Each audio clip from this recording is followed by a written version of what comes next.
Hello everyone, welcome back. अपने previous lecture में हमने बात की थी डिफेक्ट्स के बारे में, डिफेक्ट्स इन सॉलिड्स, और उसमें हमने टाइप्स की थी नॉन स्टोइक्योमेट्रिक डिफेक्ट, और उससे पहले स्टोइक्योमेट्रिक डिफेक्ट भी किया था जिसमें शॉकी फ्रैंकल किया। नॉन स्टोइक्योमेट्रिक भी में मेटल एक्सेस और मेटल डेफिशिएंसी डिफेक्ट किया था। ठीक है, आज हम तीसरे टाइप का डिफेक्ट देखेंगे, इम्प्योरिटी डिफेक्ट।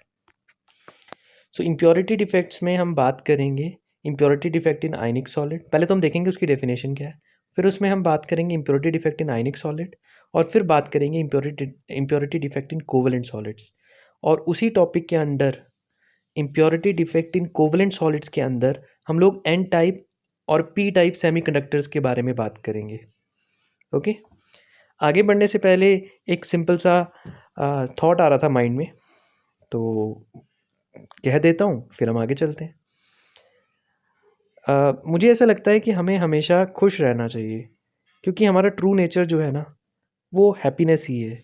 हमें हमेशा खुश रहना चाहिए और चेहरे पर हमेशा एक स्माइल रहनी चाहिए। जब चेहरे पर स्माइल हो ना, तो बड़ी सी बड़ी प्रॉब्लम भी आसान हो जाती है, बड़े से बड़ा ख्वाब पूरा हो जाता है, हर चीज़ पूरी हो जाती है। ठीक है, हमेशा स्माइल रखनी चाहिए और खुश रहना चाहिए। चलिए अब स्टार्ट करते हैं। आयनिक सॉलिड्स।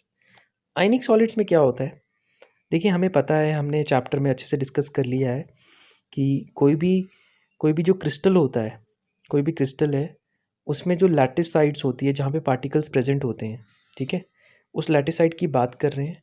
और यहाँ पर लैटिस साइड पे जो पार्टिकल्स प्रेजेंट हैं उनको होस्ट एटम्स बोला है। ठीक है, सो कोई क्रिस्टल है जिसकी लैटिस साइड पर जो एटम्स प्रेजेंट है उनको होस्ट एटम बोला गया है। अगर उस होस्ट एटम की जगह कोई फॉरेन एटम ले ले, ठीक है, मतलब क्रिस्टल है उसमें बहुत सारे होस्ट एटम है, ठीक है, कुछ होस्ट एटम बाहर निकल जाए और उनकी जगह कोई फॉरेन एटम आ जाए, ठीक है, तो ऐसे डिफेक्ट को आप लोग बोलते हैं इम्प्योरिटी डिफेक्ट। इम्प्योरिटी क्या है यहाँ पर, फॉरेन एटम। मान लो क्रिस्टल है, मान लो क्रिस्टल है आपका सिलिकॉन का, ठीक है, तो वहाँ पे सिलिकॉन के एटम्स हैं, तो यहाँ पे होस्ट एटम आ गए सिलिकॉन। अब उस सिलिकॉन के एटम्स, कुछ एटम्स अगर बाहर निकल जाए और उसकी जगह कोई और एटम आ जाए, लेट अस सपोज बोरॉन का एटम आ जाए, ठीक है, तो बोरॉन यहाँ पर इम्प्योरिटी है और ऐसे डिफेक्ट को आप बोलते हैं इम्प्योरिटी डिफेक्ट। ठीक है, ओके, एक बात और है, आ, या तो लैटिस साइड ऑक्यूपाई करे फॉरेन एटम, या फिर फॉरेन एटम इंटरस्टिशियल साइड भी ऑक्यूपाई कर सकता है। ठीक है, so foreign atom lattice side भी ऑक्यूपाई कर सकता है और इंटरस्टिशियल साइड भी ऑक्यूपाई कर सकता है। अब हम बात करेंगे इम्प्योरिटी डिफेक्ट इन आयनिक सॉलिड। ठीक है, वन बाय वन देखेंगे। सो बड़ा इंटरेस्टिंग सा ये डिफेक्ट है, मुझे बहुत अच्छा लगता है। सो ये हमारा NaCl का क्रिस्टल है, ठीक है, NaCl, यहाँ भी इनिशियली Na ही था, NaCl, ठीक है।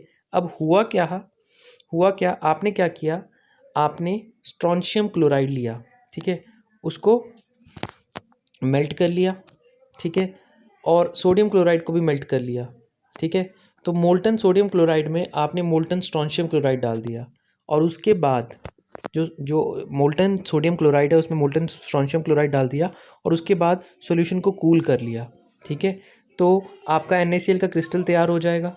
अब उस NaCl के क्रिस्टल को जब आप ऑब्जर्व करेंगे तो आप देखेंगे कि वहाँ पर कुछ जगह पर Na पॉजिटिव की जगह स्ट्रोंशियम 2 पॉजिटिव ने ले ली होगी।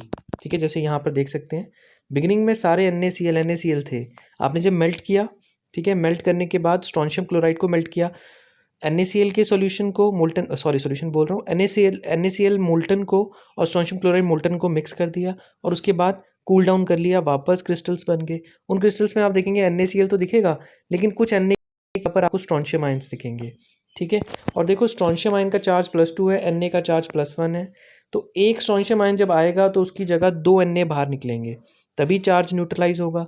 ठीक है, एक स्ट्रोंशियम आ रहा है मतलब 2 पॉजिटिव चार्ज आ रहा है, तो 2 पॉजिटिव बाहर निकलने पड़ेगा, तो एक Na यहाँ वाला बाहर निकला है और एक यहाँ वाला बाहर निकला है। ठीक है, तो एक स्ट्रोंशियम की जगह 2 Na पॉजिटिव बाहर निकलेंगे, तो जितने स्ट्रोंशियम आयन आएंगे उसका डबल Na पॉजिटिव आयंस बाहर निकल जाएंगे। तो इस प्रोसेस में होगा क्या कि ठीक है, 2 Na पॉजिटिव बाहर निकले, एक स्ट्रोंशियम आया, एक स्ट्रोंशियम ने तो एक Na की जगह ऑक्यूपाई कर ली, लेकिन दूसरे Na की जगह जो है वो वेकेंट रह जाएगी।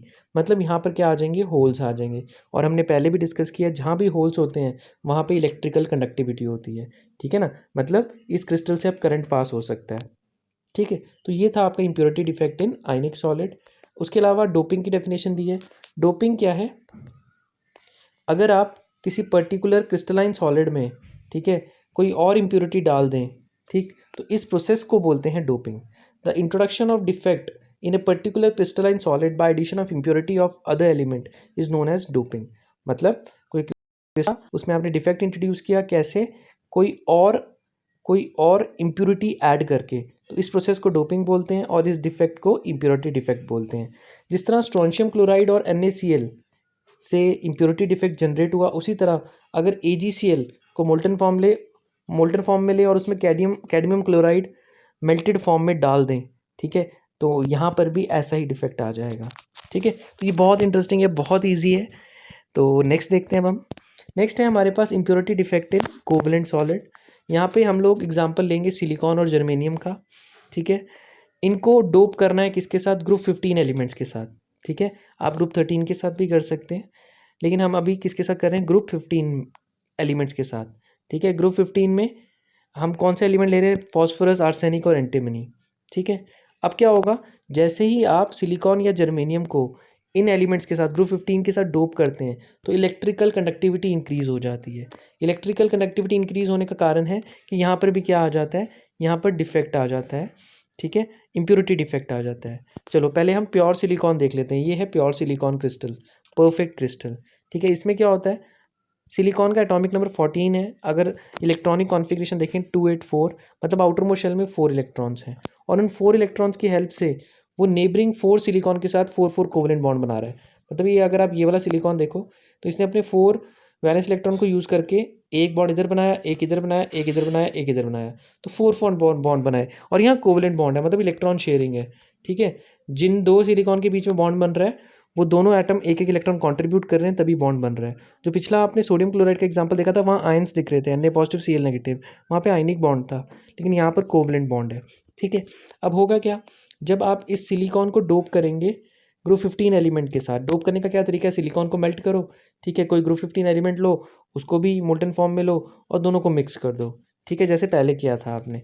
तो अब जो आपको, अब क्या होगा, आप देखेंगे कि जो लैटिस आएगा सिलिकॉन का, रिफॉर्म जो लैटिस होगा, मतलब सिलिकॉन में जब आपने जर्मेनियम डाला, वापस कूल डाउन किया और उसके बाद ये जो लैटिस आया, सॉरी सिलिकॉन में जर्मेनियम नहीं डाला हमने, आर्सेनिक डाला है। ग्रुप 15 कोई भी एलिमेंट डाल सकते हैं, आर्सेनिक डाला है। तो अब जो लैटिस आएगा, आप उसको जब ऑब्जर्व करेंगे तो क्या होगा कि कुछ सिलिकॉन एटम बाहर निकल गए होंगे और उसकी जगह किसने ले ली होगी, आर्सेनिक ने। कुछ सिलिकॉन एटम की जगह किसने ले ली है, आर्सेनिक एटम ने, ठीक है। अब डिफरेंस क्या आएगा, अब जो ग्रुप 15 एलिमेंट है उनकी वैलेंस शेल में 5 इलेक्ट्रॉन्स होते हैं, ठीक है। ग्रुप 15 है, कोई भी ग्रुप 15 का एलिमेंट लोगे उनकी वैलेंस शेल में 5 इलेक्ट्रॉन्स होते हैं। जैसे ग्रुप 14 था, उसकी वैलेंस शेल में 4 इलेक्ट्रॉन, ग्रुप 13 होगा तो 3, 15 होगा तो 5, 16 होगा तो 6, 17 होगा तो 7 वैलेंस इलेक्ट्रॉन और 18 होगा तो 8 वैलेंस इलेक्ट्रॉन्स होते हैं, ठीक है। तो ग्रुप 15 में कितने वैलेंस इलेक्ट्रॉन्स थे, 5। उन 5 में से 4 इलेक्ट्रॉन यूज़ कर लिया आर्सेनिक ने और 4 कोवेलेंट बॉन्ड बना दिए नेबरिंग सिलिकॉन के साथ। जो 5th वैलेंस इलेक्ट्रॉन है वो फ्री फॉर्म में रह जाएगा, ठीक है, वो फ्री रह जाएगा, मतलब वो एक्सेस इलेक्ट्रॉन है, ठीक है।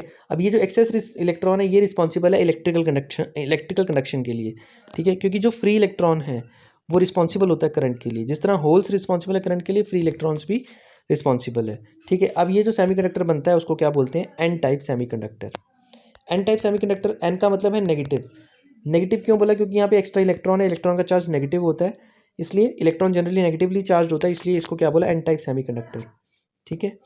अगर अगर आप सिलिकॉन जर्मेनियम की कंडक्टिविटी किसी और तरीके से इंक्रीज़ करना चाहते हैं तो आप क्या कर सकते हैं, आप सिलिकॉन में, जैसे यही सेम सिलिकॉन है, ठीक है, इसमें डोपिंग किसकी करवा दें, ग्रुप 13 एलिमेंट की, जैसे बोरॉन की, ठीक है।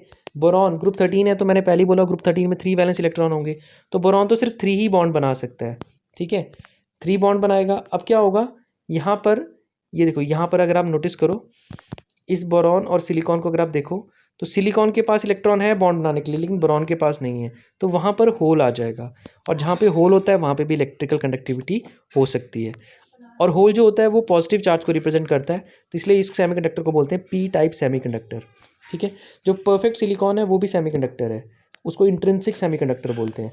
और ये जो डोप्ड सिलिकॉन होता है ये भी सेमीकंडक्टर है, इसको एक्सट्रिंसिक सेमीकंडक्टर बोलते हैं।